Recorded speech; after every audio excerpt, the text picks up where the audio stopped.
Thank you for being here. If everyone can hear me okay. And if you can't, just go ahead and let us know in the chat. But again, thank you so much for being here for this information session for the Willamette University MBA for Professionals. I know some of you might be already familiar with some of this information, which is why we brought in one of our professors of economics, Professor Jon Thompson.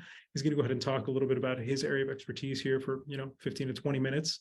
So you guys get a little taste of that. And then afterwards, we'll go ahead and transition in a bit of a spiel about the program, kind of what it offers, the structure. And then, of course, we'll open up for a nice Q&A for you guys in case there's any remaining questions that you might have. But with that, Professor, we'll turn it over to you. All right. Thank you very much. As I've already been introduced, I'll just quickly say my name is Jon C. Thompson. I'm an associate professor of economics here at Atkinson. And I was asked to give a talk about a topic I really enjoy teaching, which is information economics. I'm happy to take questions at the end about information economics, but for just a moment, I'm going to really tell you what that is if you don't already know. So on the most basic level, the purpose of information economics is actually to take tools that were developed in other fields like economics, decision science, and financial valuation analysis, and apply those to decision making. Just essentially anything that you either as an individual or a manager are engaging in, you can use some of these tools at the margin to improve the quality of the decisions you make. It's generically something that I think has a lot of evidence behind it in terms of improving performance. I would say that it is definitely the case that in experimental settings, we know that these procedures, these tools for decision making improve the quality when there's a known sort of best response, best choice. People find that more often in experiments.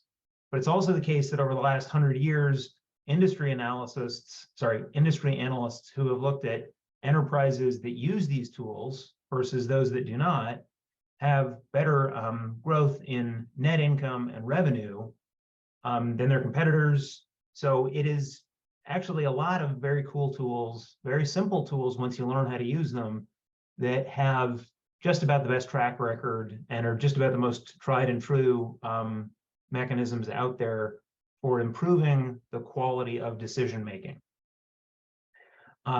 So on kind of the most basic level, when you are thinking about some kind of choice, you're going to have to deal with the idea that you have to think of the value of the choice, the value of an investment, the value of something that you're going to get out of making one choice versus another. And as part of that, information economics would say your first step should be to engage in what is called Fermi decomposition, Fermi problem, where you take something about which you have uncertainty, a real variable where you don't know the value, and break it into parts. And you say, well, okay, so I don't know the revenue of this project. I don't know how much it's going to make. But I think the revenue is going to be a function of the number of units and these other elements and gross margins and so forth, okay? You take those, you break it apart into steps, and you think about how they come together. Now, you might say, totally reasonably, initially, well, that doesn't really make any sense. I'm ignorant about the overall variable. I'm equally ignorant about the parts that go into it. My response would be, one, we have demonstrated, again, through all that research, that people actually do a better job of thinking about the structure of the variable they're interested in if they go through this process. And two, and this is the part where the math gets really neat. I don't have time to show it to you, but it's really cool. It turns out that on average, errors tend to cancel out. So if I wanted to take this example, the number of bags, luggage, the amount of luggage that goes through JFK Airport in a year, I would say I have no idea. What makes up that number? Well, number of passengers. What makes up the number of passengers? Well, the number of flights, which is itself, I guess, the number of a function of the number of gates, and then how frequently flights go into gates, how many people are on each flight, and then how many people or how many bags there are per person. And it turns out, again, both in experimental settings and in the real world, when people do this process, the outcome of the estimates they get when they decompose the problem are on average a hell of a lot better than the estimates they have when they just start with trying to estimate the whole thing at the top.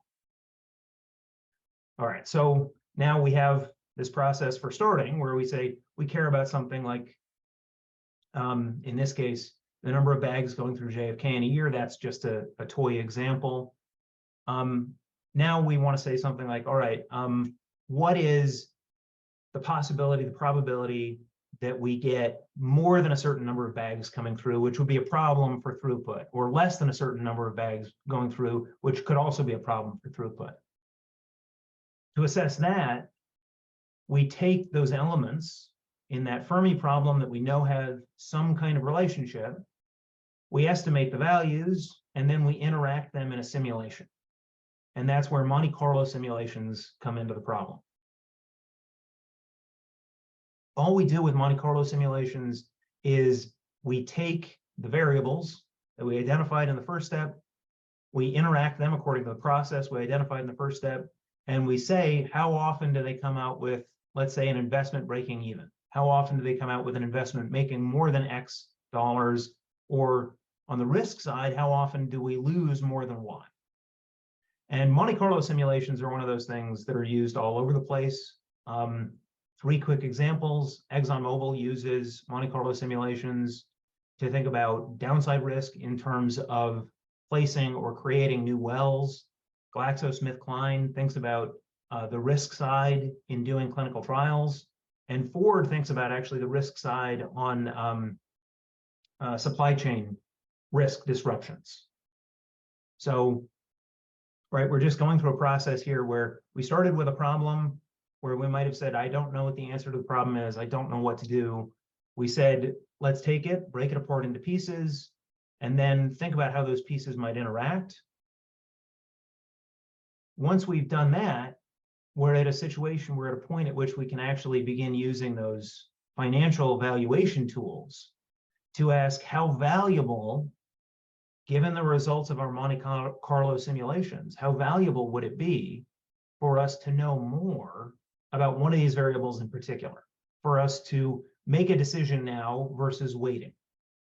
So the idea of an option, right, in finance is just, it is a contract that allows you to do something, but does not require you to do it. So for example, I could have an option to buy an asset in the future.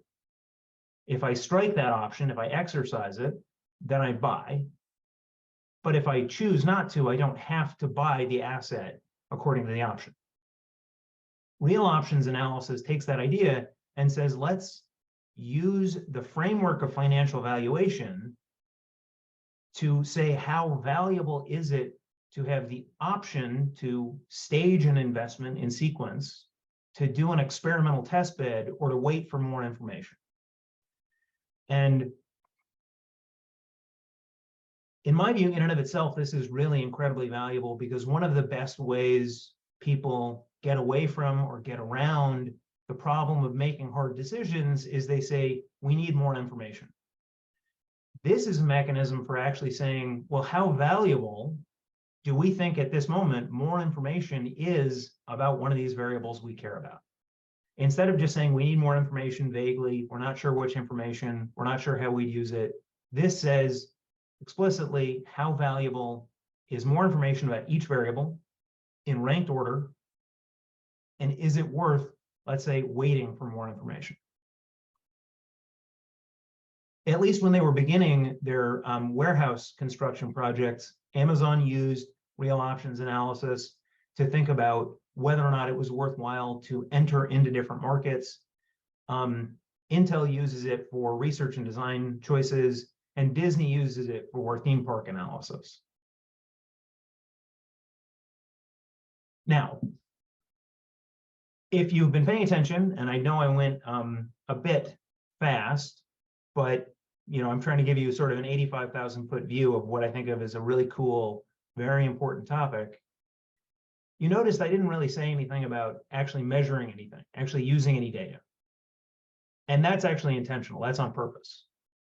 Because what I've described to you is a process through which you are given a problem, you figure out to the best of your ability the current knowledge that you have about the structure of that problem and your own view about which variables and possibly which choices are kind of most important at the margin right now. Once you have these skills, the tools, this is something that takes 15 minutes. And at that point, you can, and indeed, I would say that you should take that information and look for the cheap information you can get, the cheap measures you can, and engage in a process of Bayesian updating and say, okay, here is what I estimated, here is what I observed, what is something in the middle of those two things to accommodate both pieces of information. And then, do I want to make a choice now, or do I want to do more research again? And you'd iterate that until you come to a conclusion with which you are comfortable. The other thing I'll say really quickly about this is this process is itself very valuable for most people. I'm going to very quickly tell you the most common, by far, type of interaction I have with students during office hours. All right, student comes in. Student says, I don't understand this concept. Doesn't matter what the concept is. That's not the point of the story. I don't understand this concept. Okay. I say, fine. What is sort of the biggest problem you're having with it?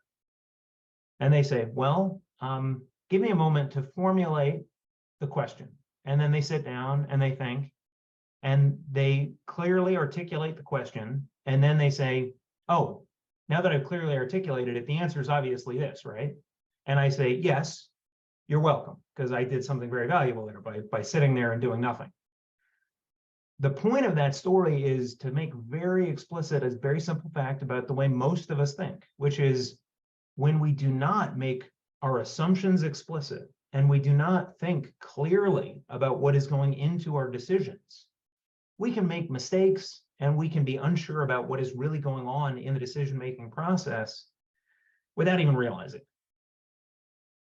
Information economics is all about taking that research and the tried and tested tools from industry on decision-making and applying it to make sure that you at the very least start an important strategic decision with clarity and structure in mind about what it is you know, what it is you don't know, and where you should go next in terms of your research. Okay. I was told that I had 15 minutes. That is what I wanted to say. I think that it's cool as hell. I could go on for another half hour at least about just the research demonstrating how much people, without even realizing it, screw up simple decision-making processes, how easy it is to fix those with very simple heuristic tools and so forth. But I think I'm going to do what I promised, which is to say at this point, I turn it back over to Alex. Alex is going to say something at this moment. Thank you very, very much for your time, Professor Thompson. We really appreciate you kind of being here and sharing that with us. So that is just, a very, very, very small taste of just one of the potential topics that you guys will be covering, and just how much more in depth you can go, and just a demonstration of how open our faculty is to meeting with students and kind of demonstrating, what is in store and the variety of things you can learn about. This was fairly over my head for the vast majority of the time, but it's a phenomenal way if you weren't exposed to these sort of things previously. So now we'll go ahead and segue into kind of just the general information about the program. Nothing overly exciting. Like I said, some of this might be familiar for some of you. Feel free to ask any questions in regards to it. You can type it in the chat, and then at the end we'll have that spot for the Q&A. So I hope that you guys can see this at the moment. Perfect. So a quick introduction of myself. My name is Alex Salazar, I'm one of the assistant directors of recruitment here for the MBA program. My colleague's Nate Nagy, he's also on the call, and Tony Casenario, the director of recruitment here for the Willamette MBA. So these guys are, the team that we work with to bring you guys aboard. They're both exceptionally knowledgeable. So if you have any questions, you're always welcome to reach out to myself, to them. We're in this together to help you guys out in any way, shape, or form that we can. So in general, we always kind of ask the question, like, why the Willamette MBA? Here's some kind of bullet points. We are ranked as the #1 MBA in Oregon, dually accredited, and just look at the list of the individuals that hire from Willamette MBA's program. It's pretty compelling, and not to mention that we just have a world-class faculty. And I'm not just saying that. You can hop on, the page that has the directory of the staff, of the faculty. You can see their CVs, you can browse their work, their areas of research, and you will be blown away by just kind of the caliber that they bring to the table. The content as well that we're covering is fantastic. It's timely, it's relevant, it's immediately tangible, kind of like Professor Johnson's kind of a topic here where it relates to what you're doing in the real world. And it's immediately tangible. You don't have to wait until the conclusion of the program to go ahead and apply what you're learning right away. So that's tremendously useful for a lot of people. And it's also in many cases going to help you advance your career, right? And we're looking at not just the private sector, but also not-for-profit. We're looking at the government sector, and we like to bring in individuals from all those different segments and then shape them a little bit more in that Willamette MBA way, send them out to be ambassadors of the program, but also using those tools at their disposal and just go and do better and future-proof their careers. So that's tremendously exciting. Some of the great perks of being part of the Willamette MBA for professionals that a lot of people don't immediately recognize. Right off the bat, the MBA for life. So you're going to go through this program. It's going to be a 24-month program. You're going to take 12 classes. It's going to be a lot of hard work, but it's going to be really, really worth it. And then if you find yourself wanting to come back and learn a little bit more, great. That's already built into it, and it's free, and you can get real credit hours for doing so. You reach out to ourselves, our recruitment team, or the registrar. You let them know, hey, I'm interested in taking one of these MBA for life classes. There's a new area that I'd like to brush up on, or a professor that I really enjoyed is giving the class, and I want to go ahead and take that. You can go ahead and do that. Hop right back into the classes with a new cohort. That's going to give you access to a brand new network of individuals, kind of come back, touch base. And again, you get to do the work and it's going to count. You're not just auditing a class, but you are in the thick of it once again at no additional cost, but you are refining those skills. And that is always open to you. So that is a huge, huge benefit that it's not just an investment for now. It's never ending. You can always come back and take more classes. And then our career services and career management. They are always begging individuals to come in, make appointments with them, and utilize them because they are such a tremendous tool. In the part-time program, you have individuals who are working traditionally full-time and then also attending school part-time. But just because they have a job already doesn't mean they don't want to, move up within their respective fields or careers. It doesn't mean that they're not open to other industries, or they might not even be sure what's out there. Sometimes people are in that transitional period where it's like, I know I want better, but I'm not exactly sure where to go. We have an entire team dedicated to helping you answer those questions. They're not going to do it for you. You're going to work together, setting up these appointments. They're going to get to know you. You're going to build that rapport with your professors, with career management to try and get you to where you want to be.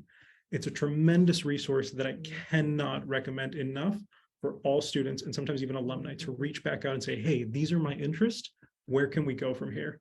And they're at your disposal. Both Salem and in Portland, same team, same answers, and just overall incredibly dedicated. I can't recommend them enough. Another huge benefit is obviously the location in both Portland and Salem. So the entire I-5 metro corridor here in Portland is served. We have individuals coming from Eugene in South Washington. We've had an individual from the coast before, Pendleton. All these individuals can come here because we do service these areas.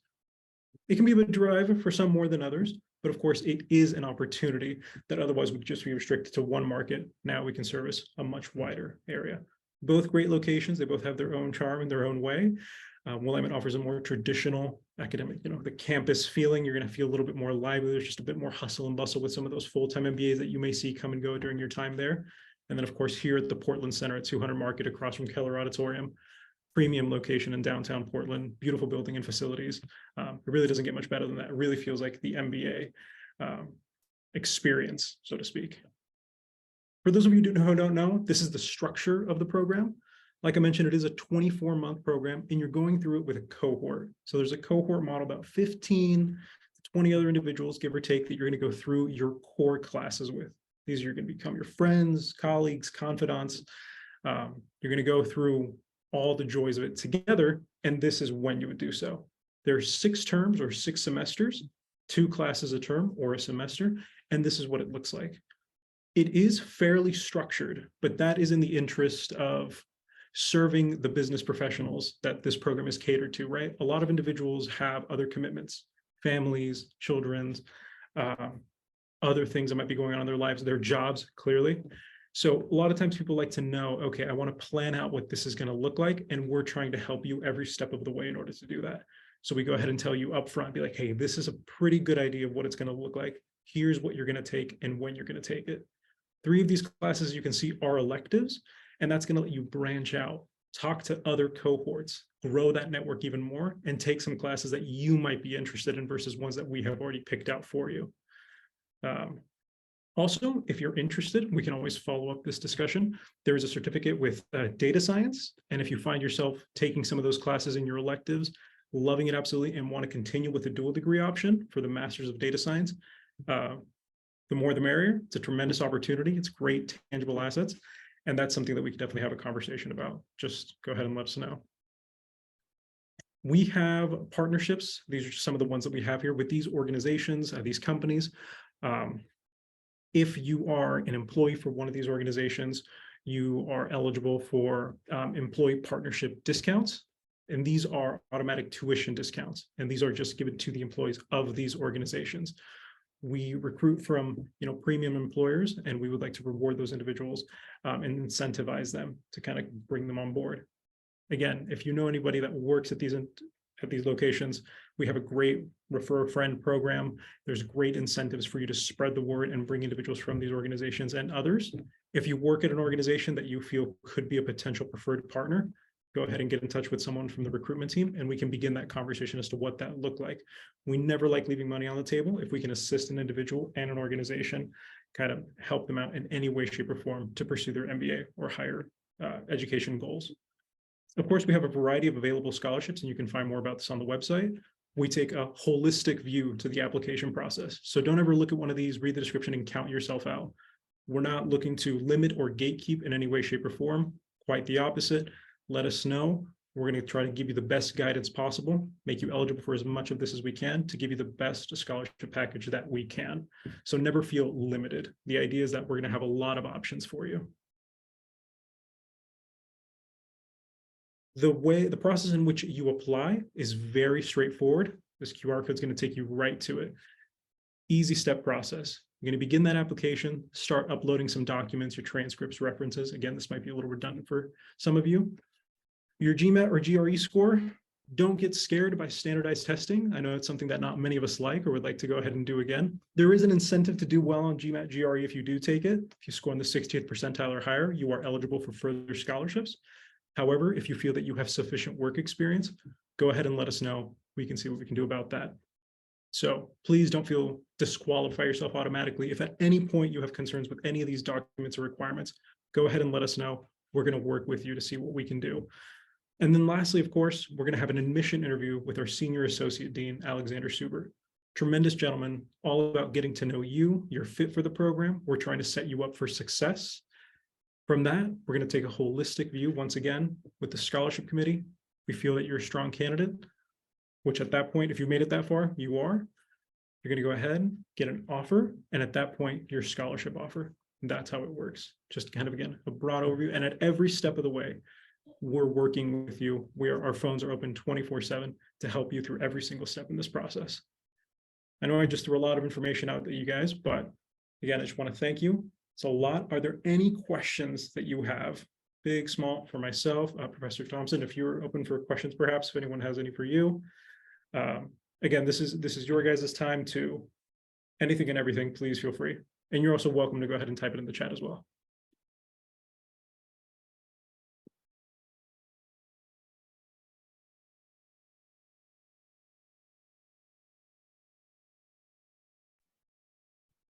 I have a question. This is Shayna. Hi, Sheena, go ahead. Hey, thanks for the presentation. It's pretty informative.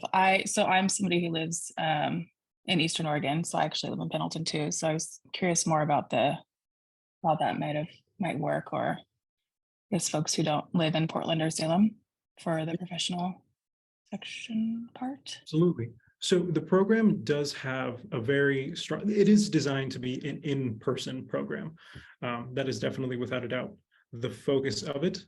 In a post-COVID world, there was some more fluidity with the virtual attendance. At the time, it was because it was mandated, right? It was necessary for us to do so.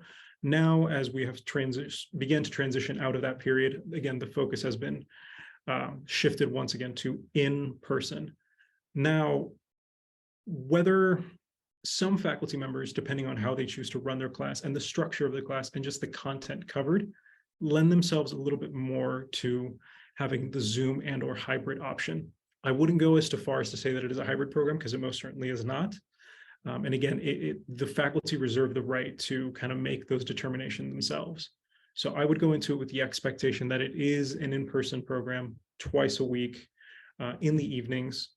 Individuals that don't live immediately within these metro areas, I've known from, again, Pendleton, McMinnville, Eugene, up to Salem, make those drives. If you have individuals that live near you, the carpooling opportunities, just to kind of make that easier. And then, of course, expressing to your professors immediately, hey, this is my situation, and see if there is any level of accommodation that can be done there.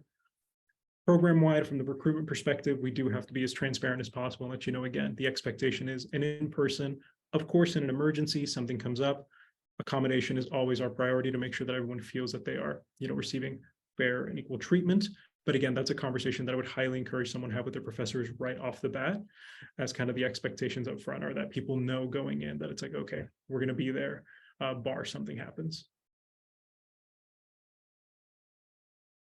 Cool, thank you. Appreciate that. And then I had another question was, so it's twice a week, and can you remind me again, how is it still 2 years for the professional? Is that what I heard, or?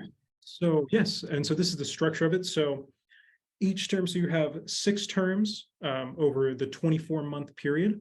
And right now we're in the throes of the recruitment cycle for the beginning of August. So it'd be around late August, that last Monday in August is usually when we get started. You're going to go for about 14, 15-ish weeks. That's going to bring you to the beginning of December. Going to have about a month break for the holidays. Going to come back at the beginning of January. Another term's worth. Funny enough, we're in the break right now. Get about 2 weeks off. You come back. You have the summer term, which is going to wrap up around the beginning of August. Again, those 2 weeks. And then at the end of August, we're going to go ahead and rinse and repeat for that next year. So it maintains a pretty steady momentum, but you can also expect those much needed breaks there. And fortunately, if you begin in August, you get 2 of the holiday breaks, which is great for travel. And the idea here with that structure is that kind of going into it, so you can plan to the best of your ability for trips, vacations, anything like that. That's the idea. But yeah, the program in its totality takes 24 months.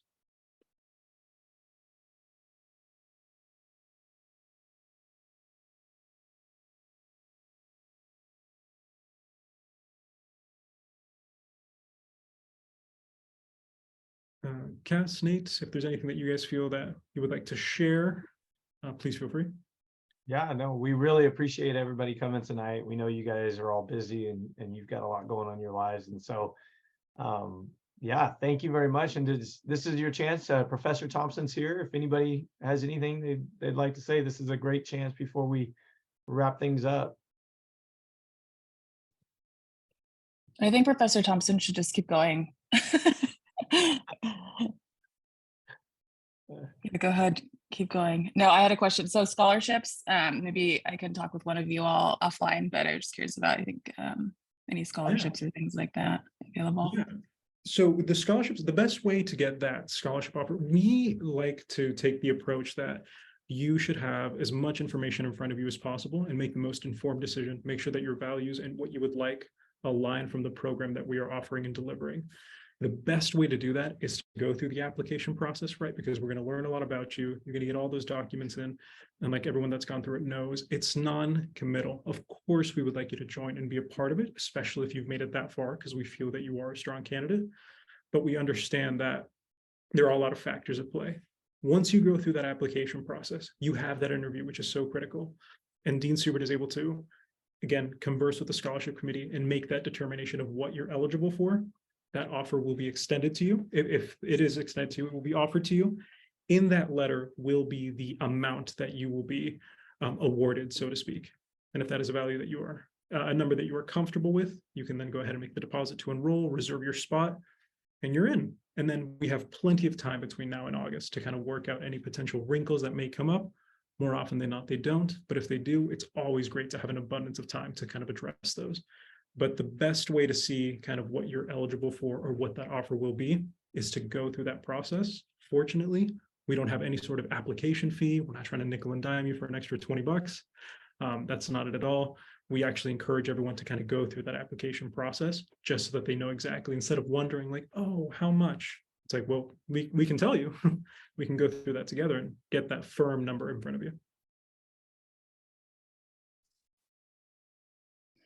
Cool. I do have a question for the professor. So I'm curious about, I think, how you, I guess, what kind of a typical assignments, I guess, or workload, and I guess your expectations from your perspective on, I guess getting assignments or getting some work done and grading or all of that. Well, so I would say it's very, very much dependent on the class. With that being said, because that's a real dodge answer, I'll give you my most concrete answer, or the most concrete answer I can, which is in my expectation, the reading, at least one read through of the reading should probably, honestly, in my view, in a week, never take more than 30 minutes. And if you have something like an assignment, you know, and frequently I have classes where you don't have weekly assignments. You have some kind of course project we're building toward through the whole class. It is, I want to say this carefully because, you know, as Alex was saying earlier, it's kind of like catch as catch can. There's differences between professors. A lot of professors, I will say, explicitly carve out time at the end of class for you to attempt weekly assignments in class. And so you have an opportunity to get immediate feedback on how you're doing, to understand what's going on. And if you have real substantial time constraints, which I know some of you do very frequently, you have an opportunity as long as you carve that out for the class. Acknowledging the fact that, again, and this is an area where the structure of this whole thing, that what I mean by that is the school, probably seems weird to a lot of you who haven't maybe worked in universities. We have this thing that professors take very seriously, which is that we have faculty autonomy, and faculty autonomy means it's hard to say with too much certainty some of these things because they have certain powers that can't be taken away. I say I have the same powers. I just try not to abuse them, right? But that's, let me say this. Does that answer your question to some extent? Is it Shauna? Is that who asked that question? I'm not sure I caught that. Yeah, it's Shana. And yeah, I mean, keep, I think, I mean, that's what I want to understand is just exactly that. I mean, yeah, keep going. Thank you. And can I chime in here real quick, Tony? Yeah, I'm in the program myself, and I know that Tony went through it and Alex just finished up. I think different classes, I think, in a way have a different workload. But what I like about it is the cohort model. I like the collaborative atmosphere where you're going to be working with your cohort members through these classes together. And I like the accessibility that our professors have. And, you know, I can't speak for every professor because I have a relationship with most of them, but I think their willingness to see you be successful and to give you those tools in order to do that and succeed in the program is what's important. If you're motivated to get your MBA and you're motivated to do your assignments and you're motivated to go to class and do your work, then you're going to have those wraparound services and those people there in the program that want to see you be successful. I can attest to that because I'm going through it. I wasn't a quant person. I was an English major back in 1999. And one of my first classes was data. And I didn't have any experience with that, but I had a fantastic professor that gave you every avenue to be successful as long as you wanted to show up to class and put in that work. And so that's what I really like about the program. And that's why I've been doing well and looking forward to class starting Monday for my third semester. So I don't know if that helps, but I think speaking from experience, and that's been my experience so far. Yeah, that's really helpful. It's good to hear like from someone that's in the program. And so what do you feel like you've, gained? You said you're an English major from, joining the MBA program. Well, 6 months ago, I didn't know anything about simple linear regression, and now I do. For me, not being a quant person, that stuff was foreign to me. And so a big part with the class that I've taken so far, data and accounting, it's been really interesting. It hasn't been easy, but I've been really successful in both of those classes because I'm engaged and the professors have been amazing. And so for me, it's really been important to see how data works in business and how you can apply it. What I really liked about my classes is I learned something Monday evening, and because it's an MBA for professionals program with people who are in the workforce and have careers in some way, shape, or form, not saying that we don't want to pivot in some way, but I could take what I learned in class on a Monday and use it at work the next morning. And I really, really like that aspect of it, where they're functional tools that apply to the real world and real life. And I think I've been really, really impressed with that part of it. And I didn't think it would necessarily look like that. But after having been in it, it's helped me become more efficient in what I do.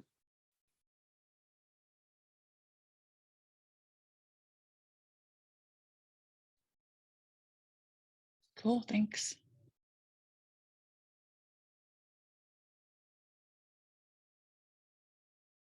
Any other questions for Professor Thompson or any of us?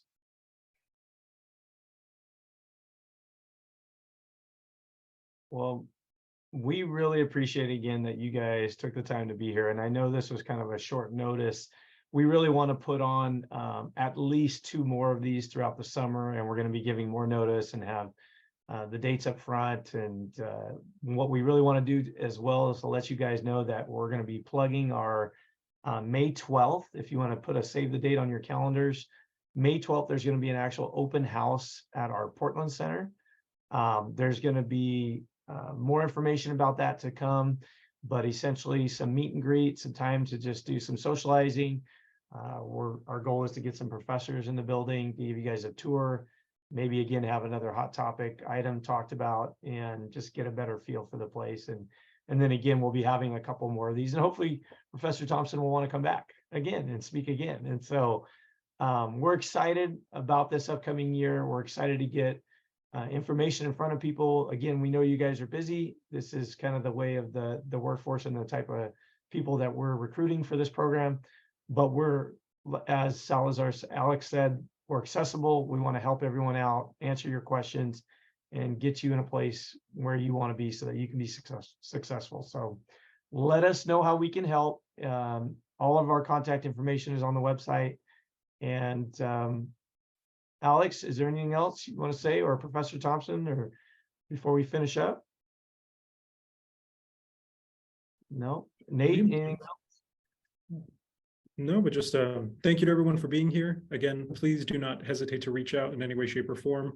We are at your disposal. It's quite literally our jobs to be a resource for you. So please never feel like you're bothering us at any time. We're more than happy to help and answer any questions, what you might have. Trust me, if you've had them or have them right now, someone else has had them, and we're ready for you. Yep. Okay. This is awesome. So May 12th, put that on your calendars. Again, there'll be more information to come. There'll be an itinerary, lots going on, but it'll be more of a social event. And again, get to meet some more people in the program. So thank you very much. Appreciate it. and we'll see you guys next time. Thank you. Thank Okay. you.